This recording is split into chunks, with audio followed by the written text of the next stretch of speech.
बिस्मिल्लाहिर्रहमानिर्रहीम, अस्सलाम वालेकुम नाज़रीन, मैं हूं कमर ज़ैदी। प्रोग्राम देख रहे हैं आप डिबेट एट 8। नाज़रीन, मुल्क में सिर्फ 10 दिन का पेट्रोल ज़खायर रह गए हैं। हुकूमत कहती है तकरीबन 15 दिन का पेट्रोल जो है मुयस्सर है, लेकिन पेट्रोल पंप्स एसोसिएशन ने दावा किया कि सिर्फ 10 दिन के रह गए, जिसमें 45% पेट्रोल पंप्स इस टाइम पे बंद हैं। हुकूमत ने OMCs के 66 अरब रुपए देने हैं, जिसके बायस पेट्रोल की फराहमी आगे नहीं हो रही और आवाम को मुश्किलात का सामना है। Petrol association, petrol pump association की एक मीटिंग होने जा रही है, जिसमें वो ये फैसला करेंगे क्या उन्होंने शट डाउन करना है, मुकम्मल तौर पर बंद किया जाएगा या नहीं। वजीर आजम ने जो मीटिंग बुलाई थी, इसमें कहा गया था कि पेट्रोल की कहीं होर्डिंग नहीं होगी, पेट्रोल की फराहमी को यकीनी बनाया जाएगा। आज इसी पर बात करेंगे।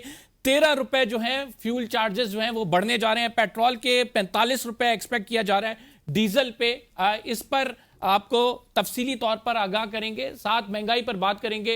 महंगाई की शरह में इजाफा हो रहा है, लोग खुद सोजियां कर रहे हैं, क्यों इतने मुश्किल हालात जो हैं उनका सामना करना पड़ रहा है। हुकूमत मुसलसल मशरिक वस्ता का नाम ले रही है कि जंग की वजह से हालात ऐसे हैं, लेकिन क्या माशी महज पे हुकूमत ने कुछ परफॉर्म किया या नहीं, इस पर भी बात करेंगे। हमें ज्वाइन किया है शफी जान साहब ने, वजीर इत्तलात हैं खैबर पख्तूनख्वा के, हमारे साथ मौजूद हैं राना अहमद शहरियार साहब, रहनुमा मुस्लिम लीग नून के। आप दोनों मौजूद मेहमानी ग्रामी का शुक्रिया। स्टार्टिंग फ्राम यू राना साहब, मुल्क में जो है तकरीबन 10 दिन का पेट्रोल बाकी रह गया है। इसके साथ जो पेट्रोल की कीमत है उसमें भी आप लोग इजाफा करने जा रहे हैं, खबरें चल रही हैं तकरीबन 13 रुपए इजाफा करेंगे।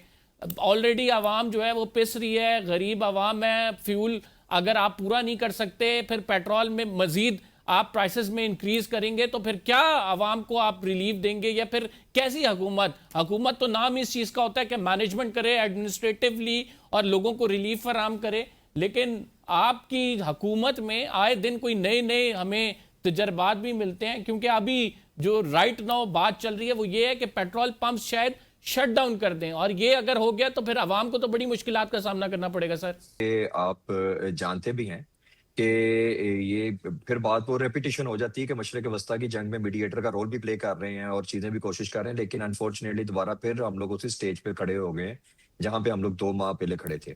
तो इस वजह से ये पेट्रोल का जो आने का इशू है और ये आबने हुर्मज़ और ये सारी चीजें एक बार फिर शॉर्टफॉल क्रिएट हो रहा है, जिसकी वजह से हमें ना चाहते हुए जो पेट्रोल प्राइसेस है उनका हाइक देना पड़ रहा है। तो कोशिश तो ये कर रहे हैं कि जितना मैक्सिमम जो है रिलीफ आवाम को पास ऑन करें, लेकिन कुछ चीजें हमारी दस्तरस में नहीं है, जिसकी वजह से हमें ये प्रॉब्लम फेस करनी पड़ रही है। और नो डाउट आवाम को जो है फेस करनी पड़ रही है, और आवाम जो है इस टाइम फुल जो है वो गुस्से में भी है और वो चाहती है कि हम उन्हें ईज आउट करें, लेकिन हम घूमते वक्त इन सारी चीजों को मद्देनजर रखते हुए भी उन्हें ईज आउट नहीं कर रही। लेकिन हम लोग कोशिश कर रहे हैं, अल्लाह ताला बेहतर करेगा। नो डाउट सख्त टाइम है, सख्त फैसले हैं जो कर रहे हैं और करने पड़ रहे हैं हमें। सब किस डायरेक्शन में कोशिश कर रहे हैं वो हमें जरा बताएं, लोगों को बावर कराएं कि कहां पे वो कोशिशें कहां नजर आ रही हैं आपकी।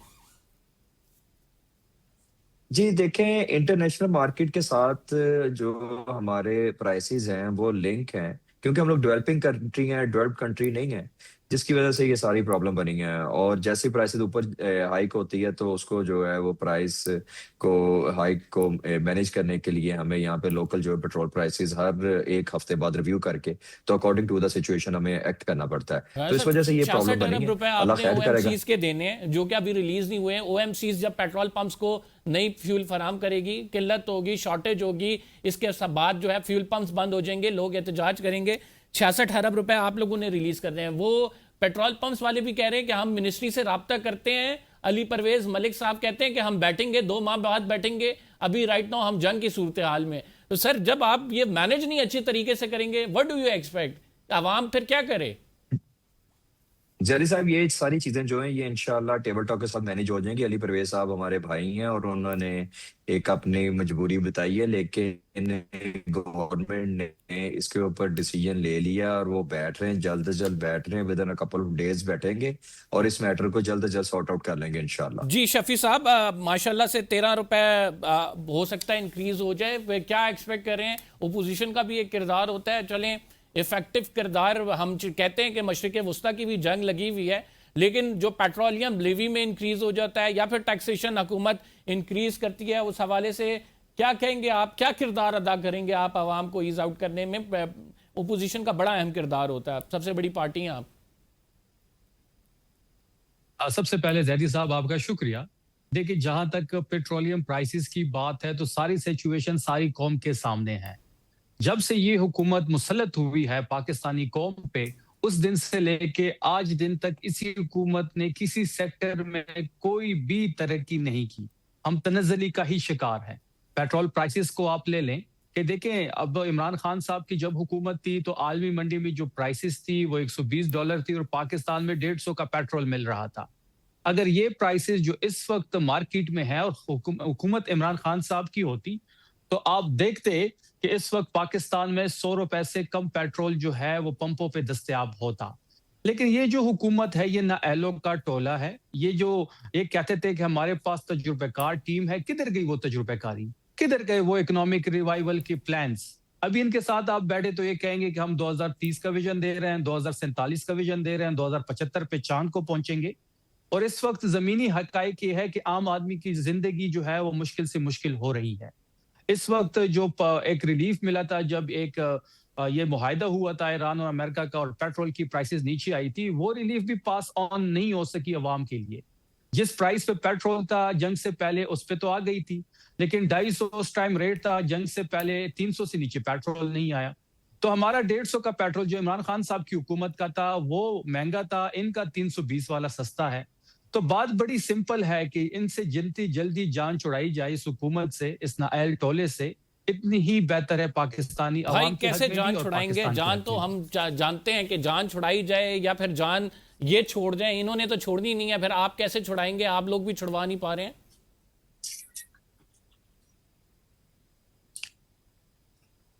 जी शफी जान साहब। देखिए, बात बड़ी वाज़ेह है कि इनसे जान छुड़ाने के लिए अब अवाम को भी निकलना होगा और तहरीक-ए-इंसाफ भी कोशिश इस वक्त कर रही है। 5 अगस्त को इमरान खान साहब के अगवा के 3 साल पूरे होने वाले हैं। तहरीक-ए-इंसाफ भी अपने लाएमल में इस वक्त काम कर रही है। अचकज़ई साहब भी अपना शेड्यूल देंगे। तहरीक-ए-इंसाफ इंशाल्लाह एक मजबूत लाएमल अवाम के सामने रखेगी। अब इस हुकूमत से जान छुड़ाने के लिए अवाम को भी बाहर निकलना पड़ेगा, अपने हुकूक के लिए, अपने हक के लिए। जो ये बेज़ाब्तियां हो रही हैं, जिस तरीके से ये हुकूमत चल रही है, 5 बजट ये पेश कर चुके हैं। शहबाज शरीफ वाहिद वजीर आजम है जो 5 बजट दे चुके हैं। 2 बजट फेज 1 पीडीएम की गवर्नमेंट में, 3 बजट अभी इस हुकूमत ने पेश किए।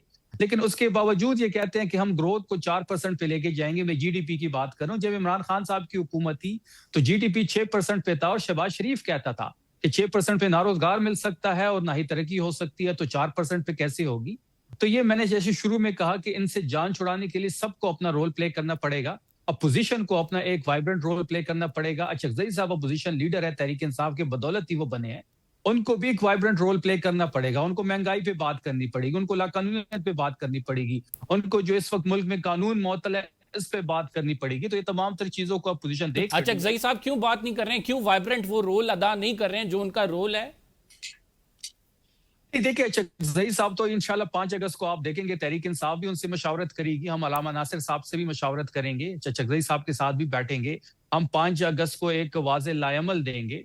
जो तहरीक की शुरुआत है इंशाल्लाह वो 5 अगस्त से होने जा रही है और एक उसमें आप शेड्यूल भी देखेंगे और हम एक बहुत बड़ी तहरीक की जो आगाज है वो 5 अगस्त से करने वाले हैं। जी राणा साहब, आप समझते हैं इनकी कोई तहरीक आपके लिए खतरे का बाइस बन सकेगी?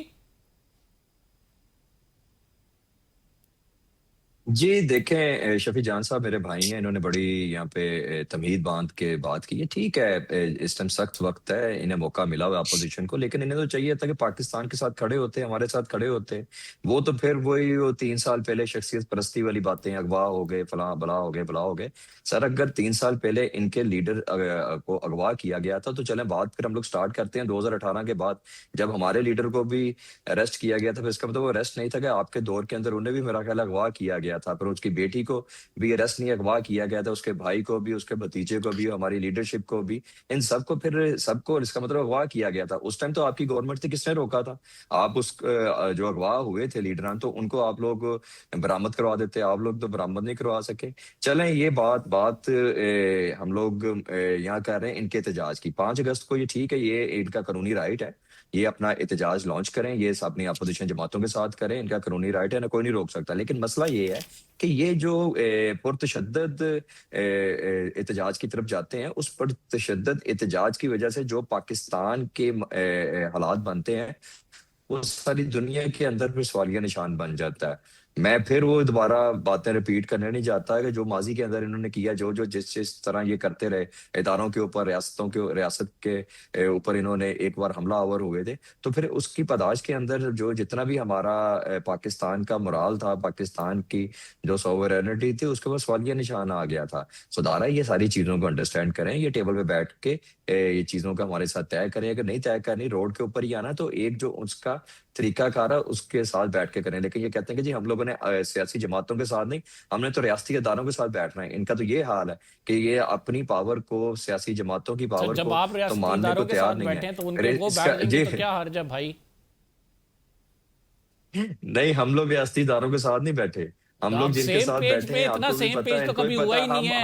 हम अवाम के साथ, सर हम लोग देखें, हम लोग गवर्नमेंट को हेड कर रहे हैं, और गवर्नमेंट को जब हेड कर रहे हैं तो जो सारी ये इकाइयां हैं वो रियासत और हुकूमत पाकिस्तान के अंडर आती हैं। अगर ये सेम पेज आप कहते हैं पाकिस्तान के वकार को बुलंद करने के लिए, तो हम लोगों को बिल्कुल सेम पेज के ऊपर है। अगर आप कहते हैं कि हम लोगों ने इंटरनेशनल मीडिएटर का रोल प्ले करके जो कोशिश एक की है कि सारी ताकतें, जो सुपर ताकतें, वो बैठ के इस दुनिया की मशरक वस्ता की जो जंग है उसे खत्म कर दें, तो उसके लिए हम लोग सेम पेज के ऊपर है। हम लोग कोशिश कर रहे हैं राय बेटरमेंट साहब, आप के सेम पेज लिए, पे हो, हर हम तो चीज को बड़े हम लोग आगे लेके चले। आपके आपके मुंह में लड्डू, घी, शक्कर डालेंगे। आप सेम पेज पे हो, सेम पेज पे होकर अवाम को भी उस सेम पेज पे ले आए। सर, बड़ी पीछे है अवाम। जैदी साहब, मेरी यही गुजारिश है कि अगर हम लोग सियासी जमातें एक बार टेबल पे बैठ के पाकिस्तान के इन मसाइल का हल निकालने के लिए एक पेज के ऊपर आ जाए, एक पॉइंट पे आ जाए, तो हमारे जितने भी स्टेक होल्डर्स हैं वो सब अगर सेम पेज पे आ जाए, तो पाकिस्तान को आगे जाने से कोई नहीं रोक सकता। लेकिन बदकिस्मती से इस टाइम जो हालात हैं वो हमारी दस्तरस में नहीं ठीक। है। हम लोग जो है एक डेवलपिंग कंट्री है, डेवलपिंग कंट्री होने की वजह से हम डायरेक्टली अफेक्ट कर रहे हैं इस जंग की वजह से। कोशिश हम जी लोग कर रहे हैं कि हल हो जाए, लेकिन नहीं उसमें हमें जो कामयाबी हासिल हो रही। अहमद साहब, इधर हम एक छोटा सा ब्रेक लेते हैं। We will be right back after the short break. आप कहीं मत जाइएगा। वेलकम बैक नाज़रीन। शफी जान साहब, आपकी जानिब बढ़ूंगा। आप लोगों ने मुतादिद डेट्स दी हैं। मैं 26 नवंबर के बाद जो आपकी डेट्स हैं वही अगर आपको रिकॉल कराऊं, जिसमें आपने मुख्तलिफ मौक़ों पर कहा कि अब कोई स्ट्रीट मूवमेंट होगी, फिर आपकी जानिब से कहा गया नहीं अब एक जलसों का सीज़न होगा, फिर उसके बाद फिर आपने कहा कि नहीं हम एक लॉयर मूवमेंट्स क्रिएट करेंगे, उसके बाद फिर आपने कहा कि एक ऐसी मूवमेंट क्रिएट करने जा रहे हैं जिससे लोग बाहर निकलेंगे, अवामी एहतजाज होगा, पहले खैबर पख्तूनख्वा को टारगेट करेंगे, उसके बाद फिर विफाक में आएंगे, फिर आपने कहा कि हर चौक में जो है वो डी चौक बनाएंगे, और फिर अब 5 अगस्त का आपने कहा कि अब ऐसी तहरीक चलाने लगे कि जो पहली जो तहरीकें हैं उनसे सबसे बड़ी तहरीक होगी। ये रिजल्ट सर कहाँ पे इस सारे एहतजाज जो आपकी ये पूरी टाइमलाइन मैंने डिस्क्राइब किया है, मुझे इसके रिजल्ट्स भी सर बता दें फिर। देखिए, बिल्कुल मैं आपके सवाल पे आऊंगा। उससे पहले मैं सिर्फ शहरियार साहब को, जो उन्होंने एक नवाज शरीफ साहब के हवाले से बात की कि वो भी अगवा हुए थे, भाई वो अगवा नहीं हुए थे, वो कैद हुए थे। फिर जब उनको बीमारी का मसला बना तो उनको निजी हॉस्पिटल भी शिफ्ट किया गया, बाहर भी जाने दिया गया।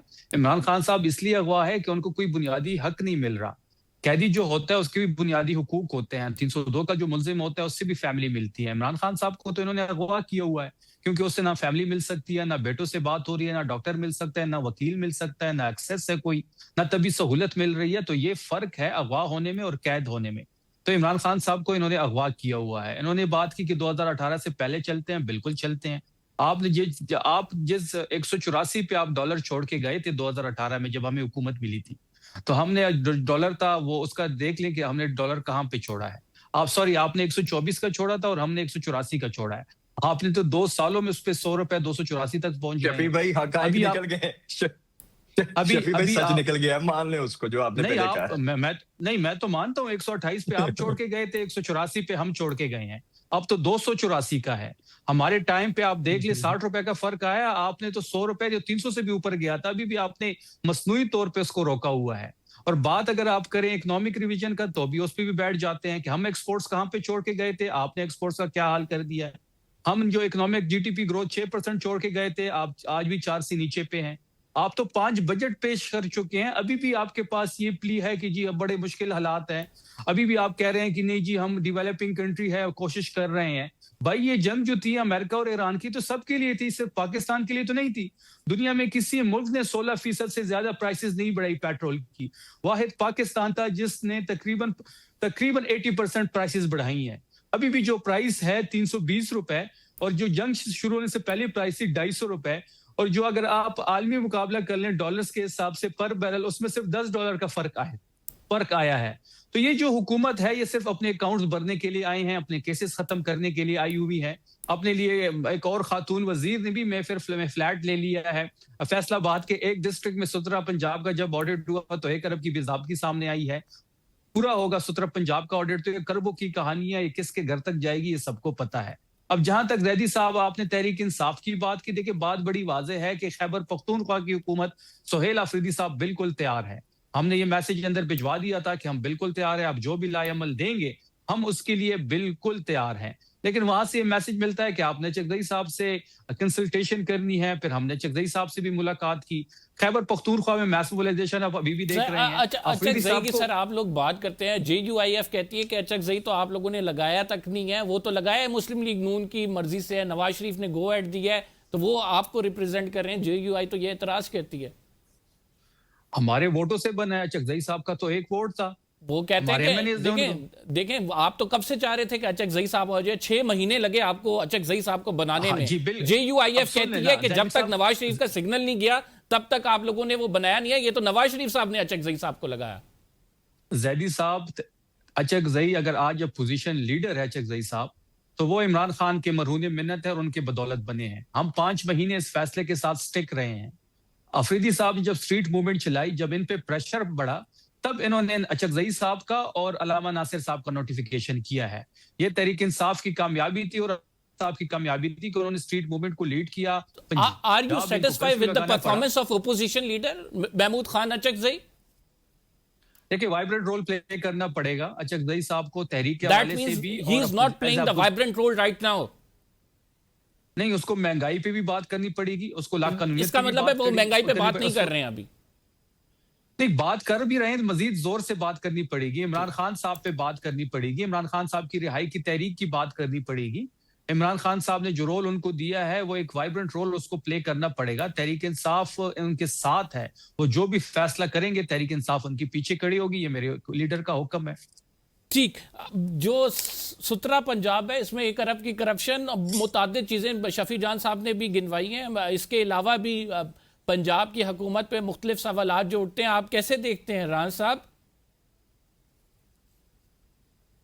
जी देखें जैदी साहब, शफी जान साहब हमारे भाई हैं, इन्होंने बिल्कुल बजा फरमाया सुथरा पंजाब की करप्शन के बारे में। लेकिन आप ये भी देखें ना कि सुथरा पंजाब में अगर एक तहसील के अंदर करप्शन हुई है तो उसको आइडेंटिफाई करने में सबसे ज्यादा रोल हमारी सुपर CM मरियम नवाज शरीफ साहिबा का है। उनकी टीम ने खुद आइडेंटिफाई किया और उन लोगों को जो है सलाह से पाबंद किया, और इस टाइम उनसे रिकवरियां हाउ जारी कैन हैं। I evaluate performance of your chief minister? किया जा 2 बंदे खुदकुशी कर रहे हैं सुतरा पंजाब में तनख्वाह ना मिलने से।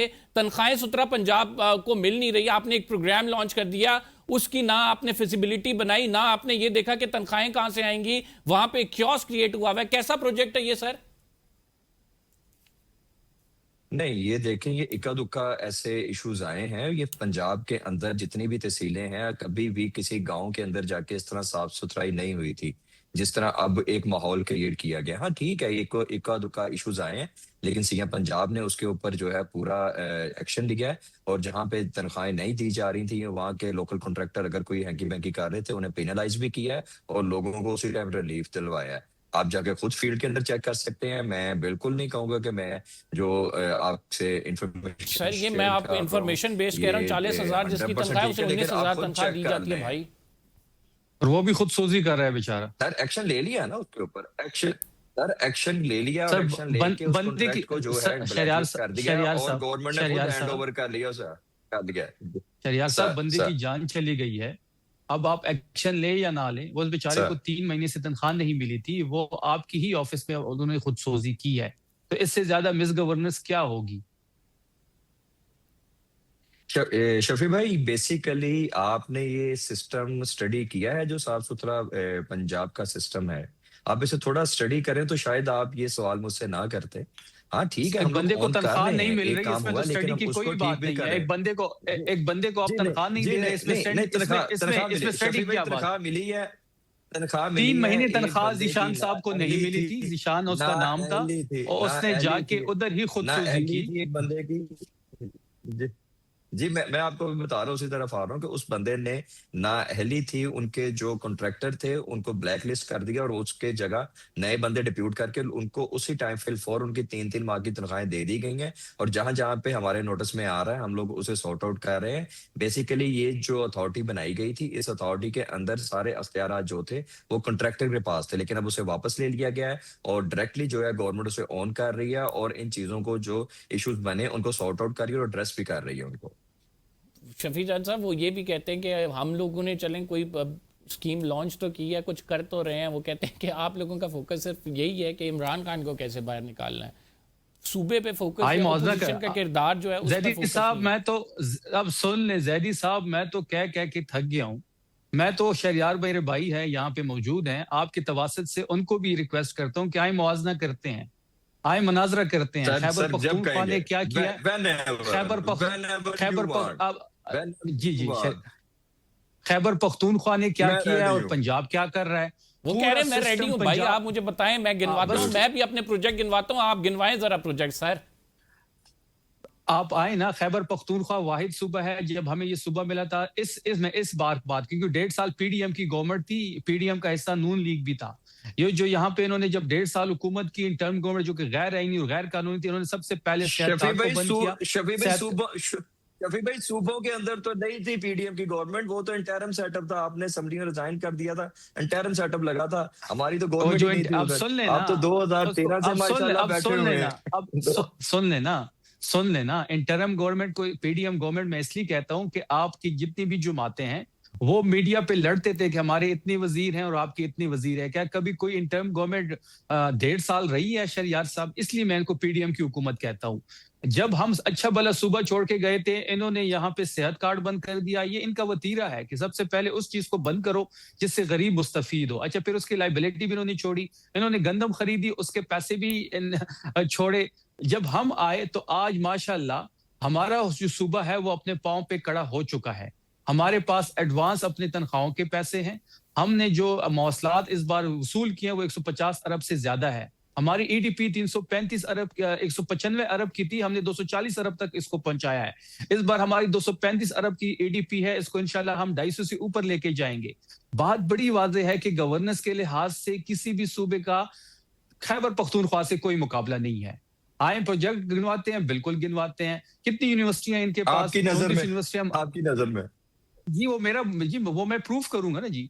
34 यूनिवर्सिटियां हमारे पास जी जी, है। बिल्कुल बिल्कुल। हमारी आबादी 4.5 करोड़ है, इनकी 12 करोड़ है, इनके पास इतनी यूनिवर्सिटियां नहीं है। हमारे स्कूल इनसे ज्यादा है, हमारे पास डिग्री कॉलेजेस इनसे ज्यादा है। सेहत कार्ड यहाँ पे है, हम पेट्रोल सब्सिडी हमने दी, हमने किसान के लिए सब्सिडी हमने दी। आप एक सेक्टर, कौन सा सेक्टर ये बताएंगे, उस पर मुनाजरा करते हैं। ठीक, आप दोनों प्रोग्राम में आएंगे, फिर दोबारा मुनाजरा भी करेंगे। अभी फिलहाल एक मिनट जदी साहब, एक मिनट वन लाइनर बताएं, मेरे पास टाइम खत्म हो गया। आपने जी जी प्लीज, शफी भाई ने बताना है कि हमने किस फील्ड में बैठना है, मैं उसका सारा चठा बैठा ले आऊंगा, भाई इसी भी पे ले आए, और फिर हम लोग इसी चैनल पे बैठते हैं, इसी चैनल पे जैदी साहब के साथ बैठते हैं। जिस चैनल पे कहेंगे, जिस चैनल पे नहीं, चलें सर, अगला शो डन है। आप दोनों मौजूद मेहमानी ग्रामी करना है। आएंगे, फैक्ट्स एंड फिगर के साथ आएंगे, स्टूडियो में बैठ के बात होगी। नाज़रीन प्रोग्राम में अगले सेगमेंट पे मूव करेंगे। हम एक छोटा सा ब्रेक ले रहे हैं। We will be right the short break. Petrol prices पे बात करेंगे, क्या पेट्रोल पंप्स बंद होने जा रहे हैं, आपको बताते हैं इस छोटे से ब्रेक के बाद, कहीं मत जाइएगा। वेलकम बैक नाज़रीन। फ्यूल शॉर्टेज पर बात करेंगे। क्या मुल्क में दोबारा से तेल का बहरान पैदा होने वाला है? हुकूमत इस सिलसिले में क्या इकदाम उठा रही है? पेट्रोल पंप्स एसोसिएशन की जानिब से भी मुख्तलिफ ऐलानात सामने आए हैं। हमें ज्वाइन किया है chairman all Pakistan petrol pump owners association के हुमायूं खान साहब ने। हुमायूं साहब, बहुत शुक्रिया हमें प्रोग्राम में ज्वाइन करने के लिए। अभी आपके मुताबिक मुल्क में कितने दिन का स्टॉक बाकी है, क्या अपडेट्स हैं?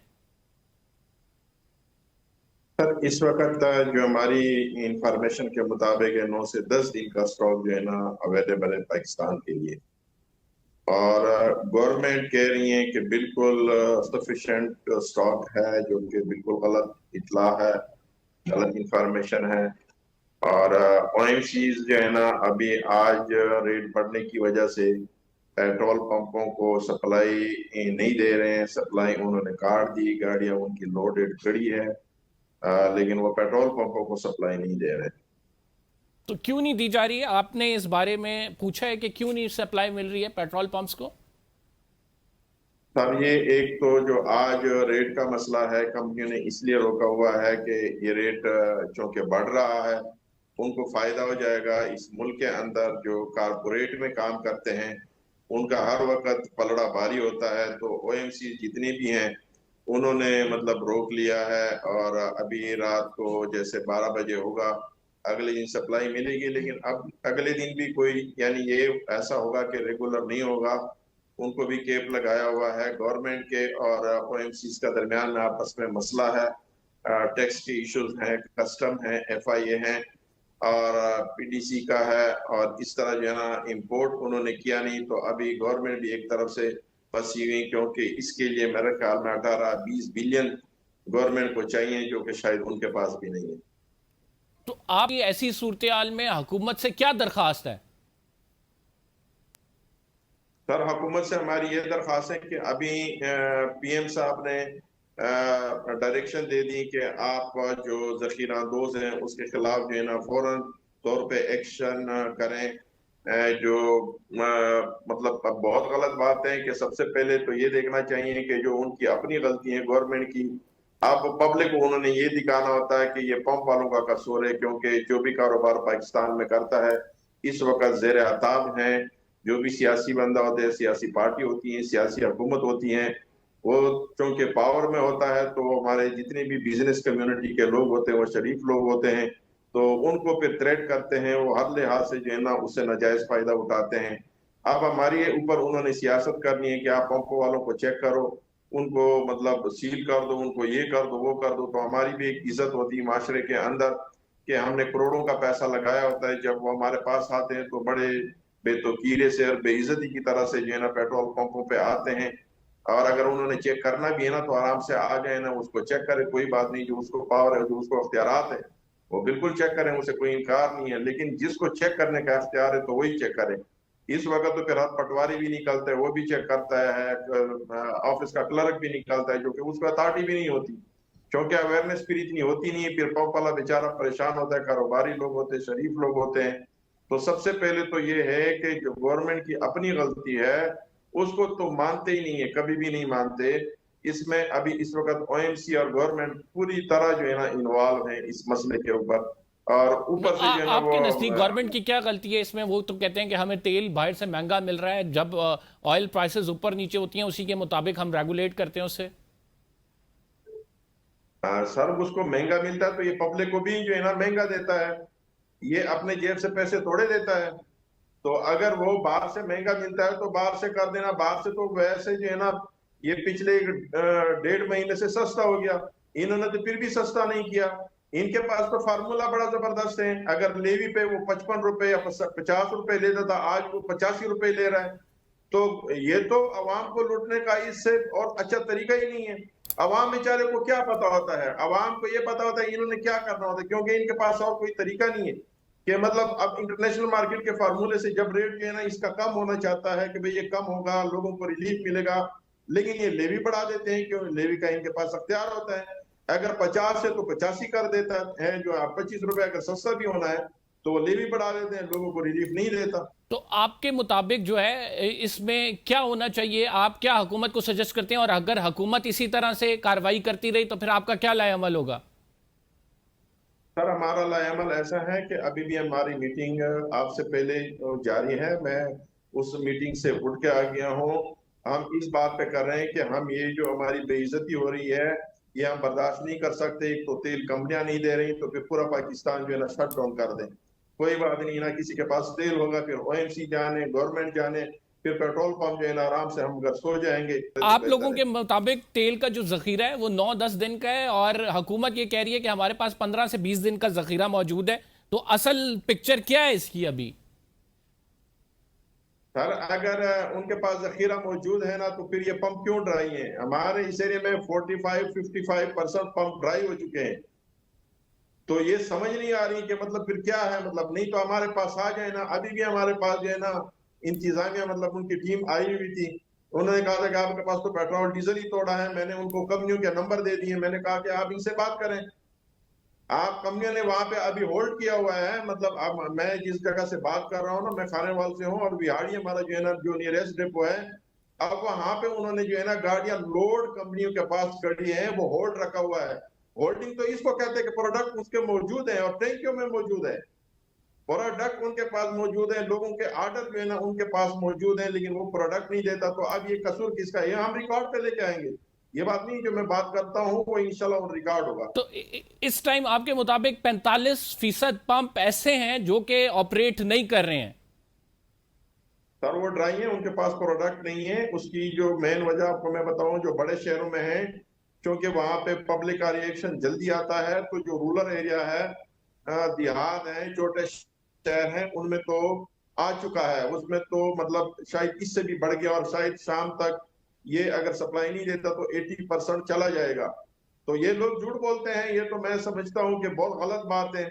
जो सही तरीके से कैलकुलेशन देखो, इस वक्त हम पिछले 2 महीने से मिनिस्टर से मिले तो उसमें हमने कहा था कि भाई हम सबसे बड़े स्टेक होल्डर हैं पेट्रोल पंप ऑनर एसोसिएशन, यानी हमारी जो इन्वेस्टमेंट है इस वक्त ओएमसी से ज्यादा है। तो हमें तो लूप में भी नहीं लेता, हमसे तो कोई फैसला करता है, जब बाद में शटडाउन की तरफ जाते हैं, स्ट्राइक की तरफ जाते हैं, कहते हैं ज्यादती कर रहे हैं। आप लोग क्या स्ट्राइक करेंगे अगर हुकूमतें आपके मुतालबात ना सुने? सर मैं जिस मीटिंग से अभी उठ के आ गया ना, इसी स्ट्राइक पे होना था। आज सुबह जो है ना स्ट्राइक का ऐलान होना था, लेकिन मैंने रोका। मैंने कहा कि पहले हम बात कर लें। मैंने ये चीफ जो है इम्प्लीमेंटेशन ऑफिसर, इसको मैंने कल भी मैसेज किया है, मैंने आज भी उसको कॉल की, वो कॉल नहीं उठाते। तो मैंने कहा कि यार हमारे साथ बात कर ले, क्योंकि एक दफा हम फैसला कर लें फिर हम वापस नहीं आएंगे। तो अब शायद थोड़ी देर के बाद जो हमारे सूबे हैं केपी के, उसकी मीटिंग अलहदा शुरू है, इधर पंजाब की अलहदा शुरू है। तो हमारी जितनी भी मतलब जो है अहदेदारान है उनके साथ फिर उनको हम जो है ना वो जूम में लेते हैं, तो उनके साथ मेरी मीटिंग है। तो अब ये बस फैसला होना है, शायद आपके प्रोग्राम के बाद हम ये फैसला भी कर लें कि भाई हम जो है ना शटडाउन की तरफ जाएंगे। एक इसमें जो मैं आपको बता दूं, क्योंकि जब ये मिनिस्टर से हम मिले थे तो हमें थोड़ा उन्होंने ये कहा था कि क्योंकि जंग की सूरत हाल है तो आप मेहरबानी करें 2 महीने 3 महीने सब्र कर लें, हम आपके साथ बैठ जाएंगे, फिर आपके साथ मामला करेंगे। जब पोजीशन थोड़ी नॉर्मल हुई फिर कोई बात नहीं कर देते, कोई बात मिलने का तो दूर की बात है, फिर नहीं कर देते। तो इस वक्त क्योंकि जंग की सूरत हाल है, एक पॉइंट हम ये देखना चाहते हैं कि क्योंकि लड़ाई है गवर्नमेंट की और ओएमसी की, तो दरमियान में हम मुफ्त में जो है ना ऐसे बदनाम हो जाएंगे। तो इस बात पे थोड़ा अभी मसला है, बाकी हम तैयार हैं। दूसरी इंपॉर्टेंट चीज ये है कि आप लोग भी होर्डिंग करते हैं, जिसकी वजह से मसाइल का सामना करना पड़ता है, और होर्डिंग के हवाले से वजीर आजम ने बड़ी सख्त हदायत दी हैं। क्यों करते हैं sir petrol pump owners hoarding?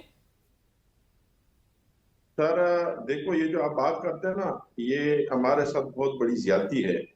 हम कभी भी होर्डिंग नहीं करते। अगर किसी जगह पे 1-2% कोई पेट्रोल पंप वाला होर्डिंग करता भी है तो वो गलत है। अभी मैंने आपको बताया है कि अभी हमारे जिले में इस वक्त आपका जो एडमिनिस्ट्रेशन का पूरा सिस्टम था वो निकला हुआ है, वो पंपों को चेक कर रहा है, वो उनकी डिपे कर रहा है, उनका स्टॉक चेक कर रहा है। किसी के पास पेट्रोल डीजल नहीं है तो अब हमने किधर होल्डिंग करनी है? वो कोई ऐसी चीज तो है नहीं जो हम घर में रख के छुपा लें। ये तो आप कोई चीज छुपानी। दूसरी बात है कि सर ये हमारा कारोबार है, हम होर्डिंग नहीं करते, हम अपने कस्टमर को जो है ना लूज नहीं करते।